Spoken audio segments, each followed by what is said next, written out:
तो एक बार फिर से स्वागत है दोस्तों हमारे इस यूट्यूब चैनल पे। आज की इस वीडियो में बात करने वाले हैं क्लास 12 सोशोलॉजी इंपॉर्टेंट क्वेश्चन की। ठीक है, आपके 3 मार्क्स के और 5 मार्क्स के जितने भी इंपॉर्टेंट क्वेश्चन बनेंगे, मैं पॉइंट बाय पॉइंट एक एक पॉइंट आपको समझाऊंगा और बताऊंगा, जैसे कि आप लोग का एग्जाम में कोई दिक्कत ना हो। और इस तरह का वीडियो आप लोग को 2 या 3 दिन में सबका जितने भी आप लोग का चैप्टर पढ़ना है सोशोलॉजी के लिए, ठीक है, तो जितने भी इंपॉर्टेंट क्वेश्चन बनेंगे मैं जल्द से जल्द लाने का प्रयास करूंगा। तो इसके लिए आप लोग वीडियो क्या कीजिए कि चैनल को सब्सक्राइब करके रख लीजिए और हमारे वीडियो को लाइक कर दीजिए, ठीक है, क्योंकि आप तक हमारा जो वीडियो का नोटिफिकेशन है जल्द से जल्द पहुंच जाए। चलिए वीडियो को जो स्टार्ट करते हैं। जो आपका क्वेश्चन है क्या है, 19वीं और 20वीं शताब्दी में समाज सुधार आंदोलन की आवश्यकता क्यों पड़ी। ठीक है, देखिए आखिर में समाज, हमारा जो समाज है उसको सुधारने का जरूरत क्यों पड़ता है, यानी उसको आंदोलन चलाना क्यों पड़ता है सुधारने के लिए। ठीक है, क्यों पड़ता है, देखिए अगर समाज में कुर्तियाँ मतलब दुष्प्रभाव फैल जाएगा तो जाहिर सी बात है कि सुधारना पड़ेगा ही। अगर कुछ गंदे लोग तो आपके गांव में रहते हैं, कुछ गलत करते हैं, तो कुछ सुधारने का जरूरत पड़ेगा ही। ठीक है, कुछ नियम कानून लगा देते हैं गलत, जैसे कि मानिए कि कोई जमींदारी नोच कर रहा है, कोई प्रथा लगा दिया, जैसे बाल विवाह आपका स्टार्ट कर दिया, तो कुरीतियाँ बढ़ जाता है। ठीक है, क्या बढ़ जाता है, कुरीतियाँ बढ़ जाता है। उसके कारण से आपको समाज सुधार आंदोलन की आवश्यकता पड़ती है। ठीक है, चलिए इसका आंसर क्या होगा वो भी देख लेते हैं। समाज में कुरीतियाँ यानी दुष्प्रभाव, ठीक है, को दूर करने के लिए समाज सुधारकों द्वारा यह आंदोलन शुरू किया गया। समाज सुधारकों द्वारा यह आंदोलन, कुछ देखिए कुछ महत्वपूर्ण समाज सुधारक होते हैं। उसको आगे आपका जो अगला वीडियो आने वाला है उसमें नाम आपको पता चल जाएगा कि कौन कौन समाज सुधारक थे 19वीं और 20वीं शताब्दी। देखिए 19वीं क्या होता है, 19वीं और 20वीं आप लोग समझ लीजिए। ठीक है, 1800 से 100 साल तक 19वीं हो गया और 19वीं से 100 साल तक 20वीं। ठीक है, तो 1800 से 19वीं तक पूछा जा रहा है और 19वीं से 20वीं। ठीक है, इतने इतने के टाइम में समाज सुधार आंदोलन की आवश्यकता क्यों पड़ा था। ठीक है, तो उसको हम लोग जानने वाले हैं आज। देखिए कितने कितना कुरीतियाँ थे, कुरीति, ठीक है, समाज सुधार में जो आवश्यकता पड़ा तो क्यों पड़ा था, क्या क्या उसका प्रॉब्लम था, दुष्प्रभाव क्या क्या था। ठीक है, देखिए सती प्रथा, पहला प्रॉब्लम क्या था, सती प्रथा, बाल विवाह, जाति प्रथा, भेदभाव, विधवा पुनर्विवाह निषेध। मतलब क्या होता था कि देखिए इसमें सती प्रथा, जो किसी का पति मर जाता है तो उसके साथ क्या होता था, उसको पत्नी को भी जला दिया जाता था, उसको सती प्रथा कहते हैं। देखिए छोटे में बाल विवाह यानी छोटे बच्चे में पहले ही छोटे छोटे में ही शादी करा देते थे पहले। ठीक है, 19वीं और 20वीं शताब्दी का मैं बात कर रहा हूँ। ठीक है, और जाति प्रथा, भेदभाव, जाति जाति के आधार से बहुत भेदभाव होता था। और ये विधवा पुनर्विवाह निषेध, यानी किसी का पति मर गया तो उसका वो दूसरा विवाह नहीं करवाता था, वही निषेध बोला जा रहा है कि पुनर्विवाह निषेध, मतलब उसको मना किया, दूसरा विवाह वो नहीं कर सकता है। लेकिन अभी अगर अगर किसी का पत्नी मर जाए या पति मर जाए तो वो अभी कर सकता है विवाह। ठीक है, कोई दिक्कत नहीं है। चलिए आगे देखते हैं और क्या है आपका पॉइंट। समाज सुधार के कार्य उपनिवेशवाद के पहले भी हुए थे। देखिए उपनिवेशवाद किसे कहते हैं, हम लोग अंग्रेज को उपनिवेशवाद कहते हैं। ठीक है, जो पश्चिमी देश पश्चिमी सब जो हम लोग पश्चिमी देश से जो आए थे अंग्रेज, उसको हम लोग उपनिवेशवाद कहते हैं। क्या कहते हैं, उसे उपनिवेशवाद कहते हैं। आप लोग को उपनिवेशवाद के लिए एक चैप्टर पढ़ना है, जो फर्स्ट सेकेंड टर्म के लिए आपका जो फर्स्ट चैप्टर में ही उपनिवेशवाद है। ठीक है, उससे पहले ही जो ये आंदोलन है, ये जो समाज सुधार के लिए ये प्रयत्न किया गया, तो इससे पहले भी किया गया है। ठीक है, अगला क्या है, जैन धर्म में जातिगत भेदभाव का विरोध हुआ था।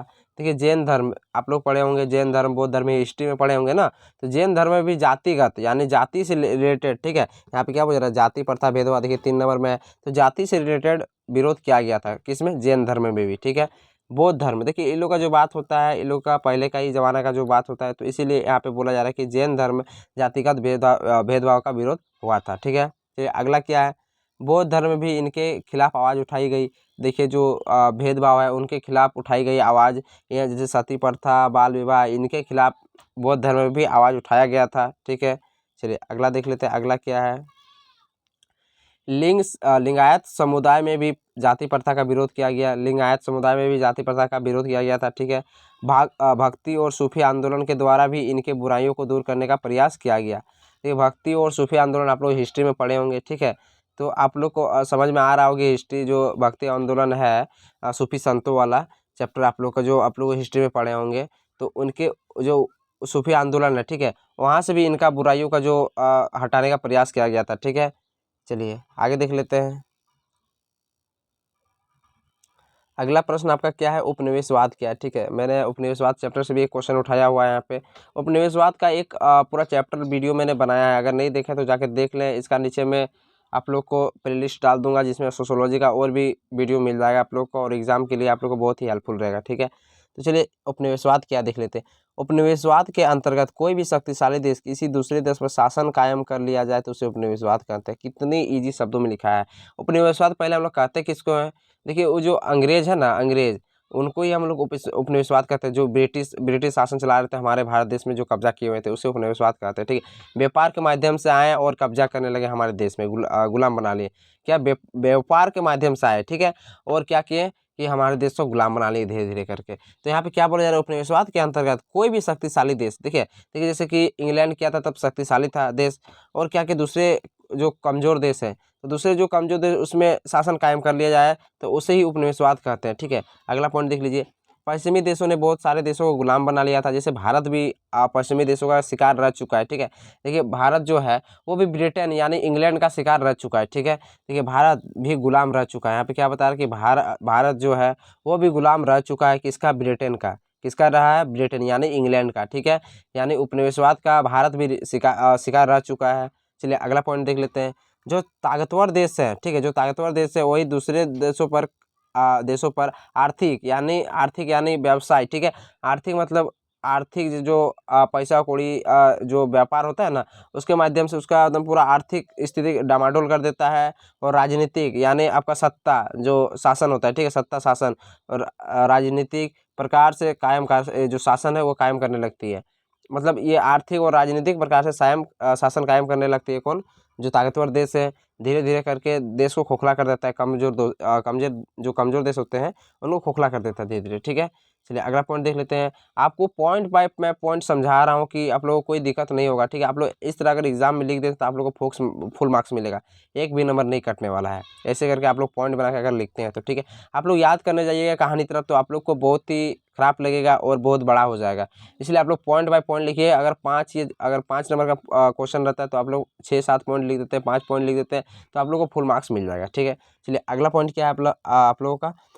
अंग्रेजों ने भारत पर लगभग 200 वर्षों तक शासन किया था। ठीक है, अंग्रेज कितने वर्षों तक शासन किया था भारत में, 200 वर्षों तक। ठीक है, शासन किया, दुनिया के कई देश पश्चिमी उपनिवेशवाद का शिकार रह चुका है।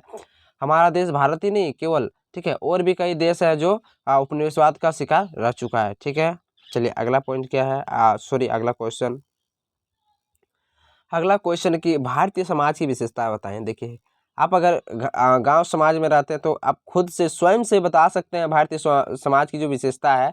आप लोग एक बार अगर ऑप्शन को पढ़ लेते हैं ना, ऑप्शन को, ठीक है, ये पॉइंट का अगर एक बार आप पढ़ लेते हैं तो आपको ऑटोमेटिक समझ में आएगा। क्योंकि आपसे क्या पूछा जा रहा है कि भारतीय समाज की विशेषता, आप भारत के समाज में रहते हैं तो आप खुद से इसका आंसर दे सकते हैं। तो एक बार पढ़ लीजिए, ठीक है, क्या है। भारतीय समाज मुख्य रूप से ग्रामीण समाज है। देखिए कितना इजी से लिखा हुआ है कि भारतीय समाज क्या है, मुख्य रूप से ग्रामीण समाज है। अगर आप अमेरिका जाइएगा तो वहाँ आप लोग को उतना गांव देहात नहीं देखने को मिलेगा, लेकिन आप भारत में जाइए तो भारत में आपको क्या मिलेगा, ग्रामीण अधिक समाज मिलेगा। ठीक है, ग्रामीण समाज अधिक मिलेगा। अगला पॉइंट क्या है, लेकिन पिछले कुछ दशक से यहाँ नगरीकरण बढ़ रहा है देखा देखी में। ठीक है, जैसे कि हम लोग इंग्लैंड का देख के ज़्यादा उन्नति कर रहे हैं, याद उन्नति का अभाव में वो आगे बढ़ रहे हैं। ठीक है, तो क्या हो रहा है कि नगरीकरण में विकसित हो रहा है, जो गांव देहात है वो क्या हो रहा है, नगर बनने जा रहा है, धीरे धीरे क्या हो रहा है, नगर में विकसित हो रहा है। ठीक है, चलिए अगला पॉइंट क्या है, भारत के बहुसंख्यक लोग गांव में ही रहते हैं। ठीक है, बात सही है। देखिए अगर आप शहर में देखे होंगे एक घर में कितना 2 से 3, 3 से कितना 4-5 खूब, लेकिन आप जाइए गांव में जाइए, एक घर में आपको 10-15 जन मिलेगा देखने को। ठीक है, उतनी संख्या के कतार में आप लोग को देखने को मिलेगा एक घर में, गाँव के घर में। ठीक है, अगला क्वेश्चन क्या है, इनका जीवन कृषि या उससे संबंधित व्यवसाय से चलता है। ठीक है, देखिए जो गांव में रहता है किसान तो वो कृषि ही करता होगा चाहे मजदूरी करता होगा, दो ही तो उसके पास ऑप्शन है, कृषि करता होगा या मजदूरी करता होगा। नौकरी का तो कोई साधन है नहीं। यहाँ पे तो गांव में कोई फैक्ट्री भी नहीं है जो फैक्ट्री में जाके काम करे। ये क्या करता है, कृषि से अपना घर परिवार चलाता है, या कुछ ऐसे कुछ हाजिरी उजरी मतलब जो होता है ना मजदूरी जैसा, तो मजदूरी जैसा खट के ये अपना घर परिवार चलाता है। तो आपसे भारतीय समाज की विशेषता पूछा जा रहा है, तो भारतीय समाज की जो गाँवों की विशेषता है वही आपको बताना है। समाज यानी भारतीय समाज, समाज यानी गाँव। ठीक है, तो समाज का आपको विशेषता बताना है। अगला जो पॉइंट है आपका क्या है, भारत में विभिन्न प्रकार के फसलें उगाया जाता है। ठीक है, देखिए आप लोग भी उगाते होंगे, आप लोग भारत में ही तो रहते ही हैं ना, झारखंड के अंदर रहते हैं, तो यानी गांव में ही आप लोग रहते हैं। ऐसा बात नहीं कि आप लोग शहर में रहते हैं। ठीक, भारत में क्या होता है कि विभिन्न प्रकार के फसलें उगाया जाता है। गेहूँ हो गया, धान हो गया, उसके बाद और भी बहुत है, सब्जी में कॉफ़ी, फूलगोभी, बैगन वगैरह बहुत सारा है, बहुत सारा, ठीक है, जो आपको गिनती भी नहीं आता होगा। तो भारत में बहुत विभिन्न प्रकार की फसलें उगाया जाता है, बात सही है एकदम। तो आपका कितना, 1 2 3 4, आपका 4 पॉइंट है, 5 पॉइंट है, सॉरी 5 पॉइंट है। अगर आप लोग 5 पॉइंट कर लेते हैं तो आपका 3 मार्क्स का या 3 मार्क्स है, सॉरी 3 मार्क्स से आपसे ये क्वेश्चन पूछा जाएगा कि भारतीय समाज की विशेषता क्या है, ठीक है। तो आप लोग इजी शब्दों से बता सकते हैं। अगर आपसे 5 नंबर में ये क्वेश्चन पूछ लिया जाए तो आप खुद से 2-4 पॉइंट और बढ़ा के लिख सकते हैं, ठीक है। देखिए आप क्या पूछ रहे, विभिन्न प्रकार के फसलें उगाए जाते हैं। ये भी लिख सकते हैं कि भारत जो देश है हमारा कृषि प्रधान देश है, ठीक है। आप लोग पॉइंट को और भी बढ़ा सकते हैं, क्योंकि आप लोग भारतीय समाज में ही रहते हैं, तो आप लोग भारतीय समाज से रिलेटेड और भी पॉइंट लिख सकते हैं, आपका गलती नहीं होगा, ठीक है। चलिए अगला प्रश्न देख लेते हैं। अगला प्रश्न आपका क्या है, सामाजिक आंदोलन से क्या अभिप्राय है, ठीक है। जो सामाजिक आंदोलन है, ठीक है, उससे क्या अभिप्राय है, ठीक है, क्या पूछ रहा है कि क्या अभिप्राय है, ठीक है। तो आप लोग देख लीजिए, जो सामाजिक आंदोलन है वो क्या करते हैं, कोई ऐसे ही आपको मतलब किसी को परेशान करने तो के लिए नहीं किया नहीं जाता है, उसका कोई मकसद रहता है, ठीक है। सामाजिक जो आंदोलन चलाया जाता है तो कोई ना कोई मकसद होता है। आप लोग देखे होंगे कि शहर में जो मजदूर क्या होते हैं, प्रदर्शन करते हैं, तो क्या हड़ताल का जो प्रदर्शन करते हैं तो किस लिए करते हैं, उसका भी कोई रीज़न होता है, ठीक है। वो उसको शौक नहीं लगा है कि वो जाके प्रदर्शन करेगा रोड में, 5 दिन भूखे रहेगा, चाहे कुछ भी, ठीक है। तो उसको कोई कोई प्रॉब्लम है, कोई उसको समस्या है, इसीलिए वो प्रॉब्लम क्रिएट करके एकजुट होकर वो क्या करते हैं, हड़ताल करते हैं। देखिए आप लोगों को शहर में अधिक देखने को मिलेगा। अगर आप लोग टीवी में भी देखे होंगे कि जो क्या होता है कि हड़ताल के लिए जो किसान है वो एकजुट इकट्ठा होकर कहीं एक जगह पर बैठ के हड़ताल करते हैं, ठीक है। हड़ताल करते हैं और एक नहीं, एक उसका पूरा दंगल रहता है, नहीं यानी भीड़ रहता है, प्रदर्शन करते हैं, ठीक है। तो अन्याय के खिलाफ एकजुट होकर वो लोग क्या करते हैं, प्रदर्शन करते हैं। चलिए इसका जो पॉइंट है वो देख लेते हैं। इसका पॉइंट क्या है, अन्याय के खिलाफ जब समाज के लोग एकजुट होकर विरोध प्रदर्शन करते हैं तो उसे सामाजिक आंदोलन कहते हैं। देखिए मैंने अभी भी बोला आपको कि किसान क्या करते हैं, एकजुट होकर सबके साथ मिलकर क्या करते हैं, अन्याय के खिलाफ आवाज़ उठाते हैं, तो उसको ही सामाजिक आंदोलन कहा जाता है। तो क्या हुआ यहाँ पे, क्या हुआ कि अन्याय के खिलाफ समाज के लोग एकजुट होकर, ठीक है। देखिए आप लोग समाज में रहते हैं, गाँव देहात में रहते हैं, तो कोई भी अगर दिक्कत हो रहा है तो आप लोग क्या करते हैं कि एकजुट होकर विरोध करते हैं, प्रदर्शन करते हैं, तो उसे सामाजिक आंदोलन ही कहते हैं, ठीक है। चलिए अगला पॉइंट देख लेते हैं। सामाजिक आंदोलन, जब किसी समाज में संस्थाएं सही प्रकार से अपने दायित्व निभा रही हो, ऐसे में लोगों को सामने आना पड़ता है, ठीक है। देखिए तो सामाजिक आंदोलन में कोई भी अपना जिसको कोई दायित्व दिया गया, कोई जैसे कि कोई नेता ही है, ठीक है। मान लीजिए आपका कोई नेता ही है, आप लोगों का गाँव का, जैसे मुखिया है आप लोगों का गाँव का, अगर सही से काम नहीं कर रहा है, उसके वो अपना दायित्व को नहीं निभा रहा है, ठीक है, दायित्व वो अपना संभाल नहीं पा रहा है, दायित्व वो सही से काम नहीं कर रहा है, तब उसे आप क्या होता है कि सबके सामने उसको आपको लाना पड़ेगा, कि सबके सामने उसका सच्चाई आपको खोलना पड़ेगा कि ये मुखिया ये काम नहीं कर रहा है, चाहे ये नेता जो है ये सही से काम नहीं कर रहा है। तो आपको दिखाना पड़ेगा, प्रूफ करके दिखाना पड़ेगा कि ये जो मुखिया है सही से काम नहीं कर रहा है, उसको सामने लाना पड़ेगा। किसके सामने लाना पड़ेगा, समाज के सामने लाना पड़ेगा कि वो गलत है। कौन, नेता, मुखिया, जो भी आपका रहेगा। सामाजिक आंदोलन से देखिए क्या होता है कि संस्थाएं सही प्रकार से नहीं चलाता है, वो अपना काम है तो सही प्रकार से नहीं कर रहा है, ठीक है। तो ऐसे में क्या होता है कि जो समाज सुधारक हैं, सॉरी समाज जो समाज में रहते हैं वो क्या करते हैं, उनको सामने लाता है, ठीक है। चलिए अगला पॉइंट क्या है, सामाजिक आंदोलन समाज में परिवर्तन लाने का पक्ष, ठीक है, लाने के पक्ष में तथा किसी परिवर्तन के विरोध में भी हो सकता है। देखिए क्या होता है कि सामाजिक जो आंदोलन है, समाज के परिवर्तन लाने, यानी उसको देखिए आपका जो समाज है, मतलब मान के चलिए कि वो आगे आगे वाला समाज से थोड़ा कम नीचे है, ठीक है। तो क्या करते हैं, समाज में क्या होता है, उन्नति, यानी उन्नति लाने के लिए भी विरोध किया जा सकता है, परिवर्तन लाने के लिए, ठीक है, परिवर्तन उन्नति लाने के लिए भी किया जा सकता है, ठीक है। और किसी परिवर्तन के किसी के लिए विरोध, मतलब जो कोई गलत काम कर रहा है, जैसे नेता, मैं अभी बताया ना कि नेता वगैरह कोई भी कुछ गलत काम कर रहा है, उसको विरोध के लिए, अगर मान लीजिए किसी का दिन दहाड़े कोई मर्डर कर दिया आप लोग का गाँव में, ठीक है, तो उनके विरोध के लिए भी क्या होता है कि पूरा गाँव इकट्ठा हो जाता है और विरोध करता है, ठीक है। तो इसी को आप लोग क्या कहते हैं, सामाजिक आंदोलन कहते हैं, समाज आंदोलन। यानी कोई भी अगर आप लोग को समाज में कोई दिक्कत होता है तो सामाजिक आंदोलन आप लोग मिल के कीजिए, इसी को सामाजिक आंदोलन कहते हैं, ठीक है। आप लोगों को मेरा वीडियो कैसा लगा कमेंट करके बताइए। और सोशोलॉजी का 3 मार्क्स का और 5 मार्क्स का जितना भी वीडियो होगा मैं जल्द से जल्द अपलोड कर दूंगा। और हमारे चैनल को सब्सक्राइब कर लिया और लाइक भी कर दें, क्योंकि जो आपका आने वाला वीडियो है नोटिफिकेशन घुस जाए, ठीक है। तो मिलते हैं नेक्स्ट वीडियो में। जय हिंद, जय भारत।